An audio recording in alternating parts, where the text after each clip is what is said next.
Hey there, I'm back today to do another video talking about some long books. So far, the books that I've been talking about have been pretty easygoing and a pleasure to read. So the long page count wasn't really an issue because I was just so engaged in the story. But the books that I'm going to talk about today were the ones that were very challenging to get through. These books are difficult because of their experimental nature. The books that I'm talking about today are the ones that have really pushed me as a reader, but that I'm better off having read. The first book on this list is 2666 by Roberto Bolaño. This copy coming in at 898 pages, and the most frustrating element about this book is that Bolaño died before he could finish it. So this is a long book to get through for an unfinished work, and you can't help but wonder how it might have been different had he lived to edit it or change things around. It's hard to say what this novel could have been.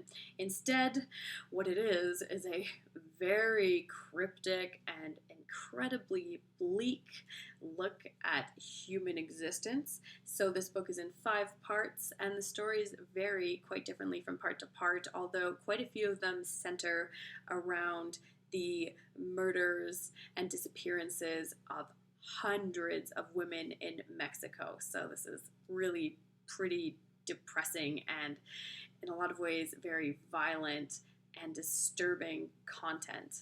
I was hoping that the 5 stories were going to be tied together in a meaningful way at the end of the book, but this is not the kind of book that you come for looking for a satisfying narrative arc, nor is it a book where you can really have meaningful statements, where you can really understand what the author is trying to say. There are just so many questions when you read this book, and you're looking for resolution. I mean, we have hundreds of women who are getting murdered, and you want that to be resolved. You want there to be an answer to how to stop it, and of course, there isn't. So this book can be really soul-crushing and bleak, and these are the thoughts of a dying man, so it's not an easy read. And I was very perplexed when I finished it, and I'm still not sure how I feel about it, but I am glad that I read it.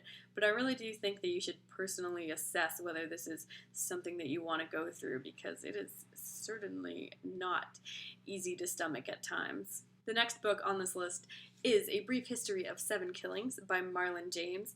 It is certainly not brief, as it is 686 pages long, nor does it just cover 7 killings, because there is just so much violence in this book.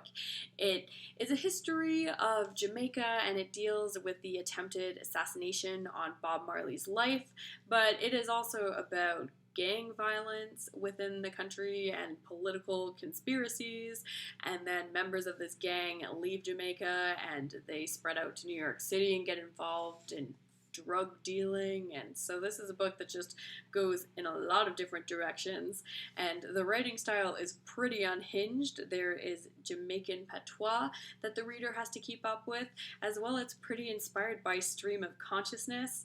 William Faulkner fans will find a lot to like in this book. It is pretty influenced by As I Lay Dying.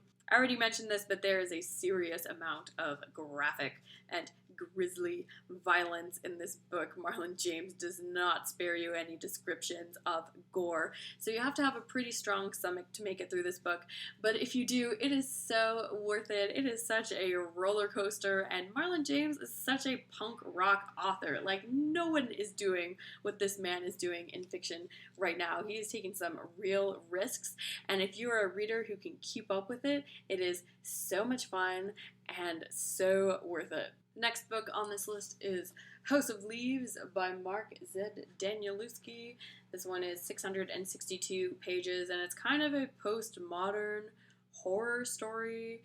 We've got the reports about this crazy house that the Davidson family is living in, and what's scary about this house is that it's not obeying the laws of physics. What makes this book scary is that maybe we don't have a firm grasp on reality like we think we do. We think we understand the world, and then these unexplainable things happen, and who knows what is really going on. And then we also have the story of the guy who's compiling this evidence together and slowly going through a psychological breakdown. So this book is pretty confusing and cryptic at times. As you'll see, it's written in a pretty non-conventional style. So even though it's long, there are a lot of pages that are just like this. So it really doesn't take that long to read. I wouldn't say that it totally scared me, but I was very, very creeped out and living alone when I read it. And I was pretty glad that my house didn't have closets, I have to say. So this book can be kind of difficult to wrap your head around and a little mind-bending at times, but if you're looking for something creepy and weird, this is an excellent choice. Up next on this list is Infinite Jest by David Foster Wallace, which is, of course, a beast of a book that is the butt of so many jokes about people who just buy it and will never, ever read it. But you should really try. This one is 1,079 pages, so it is super long, and that's including the endnotes at the back, which is part of what makes this book so challenging. I mean, it can be trying to get through all these pages of tiny font in the endnotes, and you're like, what's the point of it all? So at first, this book is really hard to wrap your brain around because there's all these storylines going on. We have these child prodigies at a tennis academy. We've got these addicts down the hill at a halfway house. And then we have this mysterious video that is circulating around, and it's just so entertaining that people who watch it can't stop, and they just keep watching until they die. So there are a lot of things going on, and you don't really know how it's all going to be tied together. And David Foster Wallace is an ambitious writer, so it's tough to keep up with him sometimes. I think it's pretty cruel that this is such a long book that is literally like designed that you have to read it multiple times to really appreciate what's going on. So that is kind of a mean trick. But if you do love this book and love the world that it's in, then it's no problem returning to it because it's just so much fun getting back to these characters and this portrayal of society. So Infinite Jest is tough, especially on your first read, but it's just so worth it, and it's one of my favorite books of all time, and I've read it twice now, and I know that I'm going to be back for more.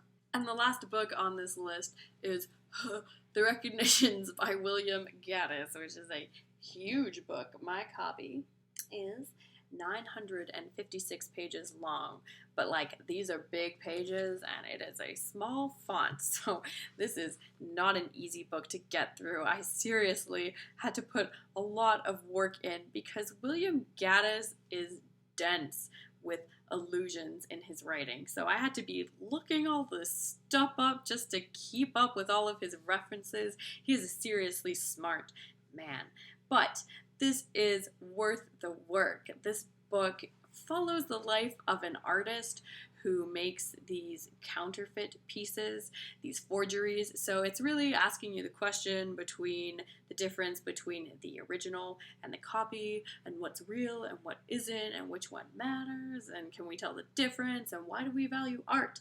And then that applies to people too, and people who come across as phony in society. So this is just a very confusing world, and at the end part of the novel, the main character loses his name, so he's just referred to as he, which makes things even more confusing. But this is one hell of a novel, and it follows also his crew of bohemian artsy people, so it really can be funny in a lot of ways.